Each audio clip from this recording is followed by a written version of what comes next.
Assalamualaikum warahmatullahi wabarakatuh.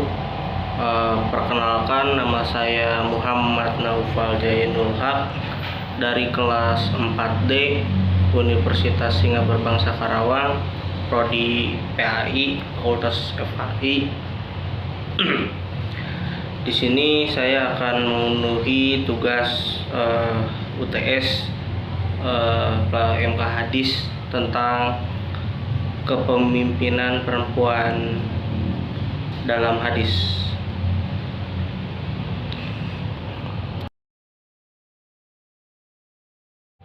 Dalam hadisnya, kepemimpinan perempuan dalam hadis, Bismillahirrahmanirrahim. Hadatsana Utsman bin Haisim hadatsana Ufun anil Hasan anil Abi Bakr qala laqad nafa'ani Allahu bi kalimatin sami'tu min Rasulullah sallallahu alaihi wasallam ayyama jamilin ba'da ma kittu an al-haqqu bi sahabati jamil faqatila ma'ahum qala lam balagha Rasulullah sallallahu alaihi wasallam anna ahlal faris qad malakum alaihim binta Alaihi wasallam anna ahlal qaris qad ma'alakum alaihim binta kisan qolalan yapliha qaumun walau wa amrahumu amra'atun.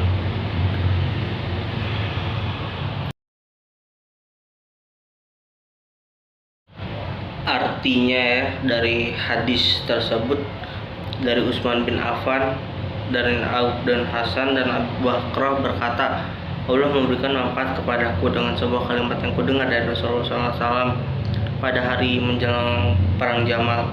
Setelah aku hampir membenarkan mereka, Ashabul Jamal, dan berperang bersama mereka, ketika sampai kabar kepada Rasulullah SAW bahwa bangsa Persia mengangkut putri Kisra sebagai pemimpin, beliau bersabda, tidak akan beruntung suatu kaum yang menyerahkan urusan mereka kepada kaum wanita. Hadis riwayat Al-Bukhari.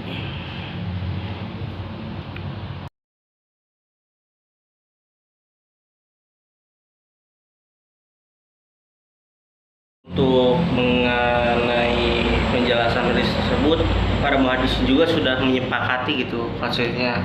Salah satunya karena dalam memenuhi standar Imam Al-Bukhari.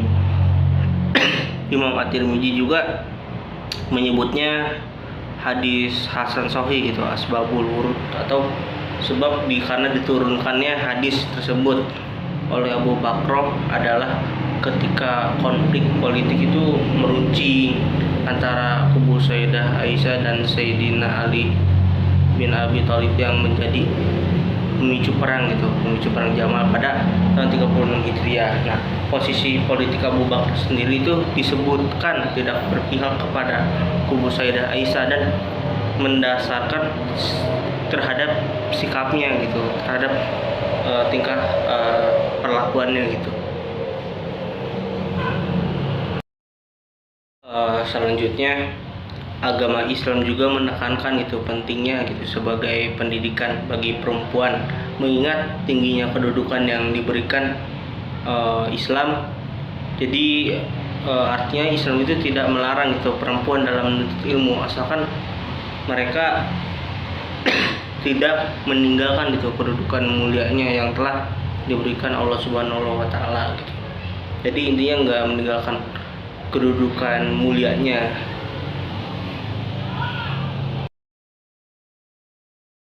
Jadi begini ya, banyak orang-orang yang melarang gitu kepemimpinan perempuan itu dengan suatu alasan bahwa Nabi Muhammad SAW itu tidak pernah gitu ataupun menyarankan kepemimpinan politiknya kepada sang perempuan. Begitu juga para sahabat dan tabi'in. Padahal saat itu banyak itu perempuan yang sangat cerdas, pandai, dan bijaksana. Itu merupakan sebagai bukti yang cukup gitu untuk mendukung kepemimpinan seorang perempuan. Tetapi apa pernyataan itu benar gitu dalam sebuah metodologi itu dalam pengambilan hukum Islam? Yang jelas kan gimana ya, banyak ayat Al-Quran gitu dan teks-teks yang hadis yang menyatakan kelayakan ahliyah gitu, sama seperti laki-laki ketika ini menjadi dasar gitu, maka tidak menjadi penting gitu apakah ada faktanya gitu atau tidak di masa lalu, karena tidak semua kebaikan kan ada wujud itu pada masa lalu itu, apalagi kenyataan ataupun sosial itu sebelum sangat merendahkan gitu perempuan, sehingga untuk melakukan perubahan dan perbaikan gitu diperlukan waktu yang amat lama gitu waktunya, serta dalam metodologi juga ya usul fikih, sesuatu yang ditinggalkan itu kan bukan merupakan dasar untuk menyatakan negatif ataupun positifnya terhadap al-hujah gitu ya, sehingga ketika Nabi Muhammad SAW itu tidak pernah menyerahkan kepemimpinannya kepada orang selain dari suku Quraisy. Para sahabat juga kan demikian, tabiin juga kan, bahkan sepanjang sejarah Islam pada masa klasiknya tidak menjadikan hal itu sebagai suatu landasan gitu untuk menyatakan bahwa Islam itu hanya memperkenalkan kepemimpinan politik kepada orang dari suku Quraisy.